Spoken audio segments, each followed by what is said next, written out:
everybody, Mike Howe here from Howe's Fishing and Able and MoFish Charters out on beautiful Flathead Lake. Today I want to talk to you a little bit about how we set up our downriggers and how we fish lake trout, how we troll for fish using downriggers. Today I'm going to be using the Pro Trip flasher with the, I've got the accessory lights on it. So I'm going to activate the lights. There's 3 modes, and we're going to activate the lights on here. And then we're using the Brad's mini cut plug baits today. We take these and we can open them up and put whatever bait that we use right inside here. So I'm not going to, this is for demonstration purposes today, so I'm not going to bother putting anything in there. But we'll use tuna with oil with a little garlic, or we'll use maple flavored breakfast sausage. So the first thing with downrigger trolling is to, of course, you want to be moving on your kicker motor, and so we're going to get moving forward here. So we're going to set our trolling speed, and the first thing that we do is we figure out how far back behind the downrigger ball we want to go. So this is our setback behind the ball. So again, for demonstration purposes, I'm just going to let out about 25 feet of line. I'm using the Abu Garcia trolling reels. All you have to do is pull this back and it cuts the drag down. So I've got my bait back behind the boat, and now I'm going to connect my line into the downrigger release. We use the Black's releases, which are a hinge style release, and we just clip our line in. So now our bait is behind the boat. I'm going to place my rod in the rod holder, and I'm going to let my downrigger ball back behind the boat. These Cannon retrievers, easy retrieves, are great for that, so you're not laying over the side of the boat. I'm going to reset my downrigger counter here to make sure that it's at 0, where my ball is at the water, at 0, and I'm going to press the down button, and I'm going to go down 25 feet.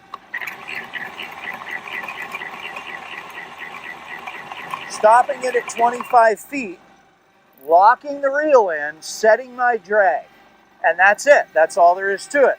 Now when the fish comes up and bites that, we're going to see the rod bounce, telling us there's a fish on there. If it's a large fish, it'll bounce and it'll pop up. The line is released from the release. I personally don't like to see the release open. I want to be able to grab the rod when I see the bite, bring my tip down and give it that snap to release it, and then catch up any slack and fight the fish. Now I know some guys want the line to release. On lake trout, any little bit of slack will cause that fish to spit the hook. So my personal preference is to allow the release to stay closed. I can see the bite. I can have the client jump up, grab the rod, take the slack out of it, and then catch up onto the fish. Again, that's a personal preference of mine.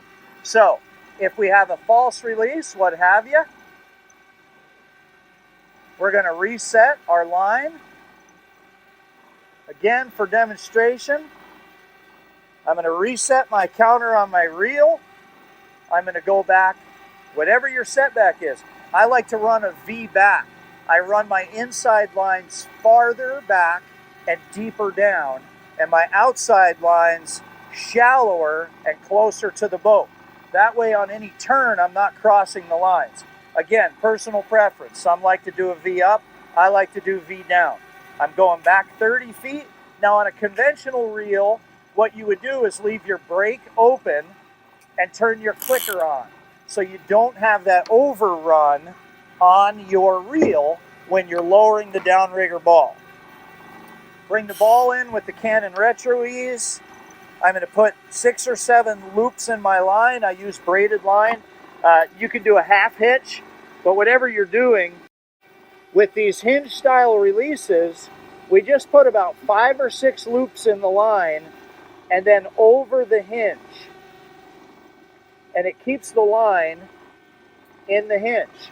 It can't creep up and it can't creep down. And then when the fish hits it, it pulls that open.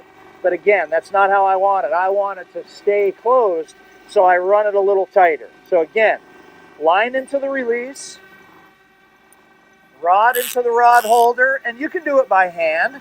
I like to just put the rod in the rod holder, release the downrigger ball out,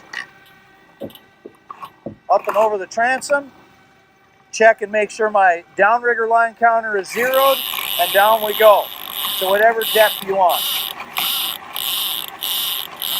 Lock the reel in, turn the clicker off. Again, we're waiting for that fish to strike. We see the rod bounce, we know there's a fish on there. Rod out of the holder, reel the tip down a little bit, a short pop, crank to catch up to the fish, and fight the fish to the boat. So I hope that explains how we do our downrigger setting out here on Flathead Lake fishing for lake trout. Salmon might be a little bit different. Kokanee salmon might be a little bit different, but that's how we do it for lake trout out here on Flathead Lake. So Mike Howe with House Fishing, Able, and Mofish Charters. We'll see you next time.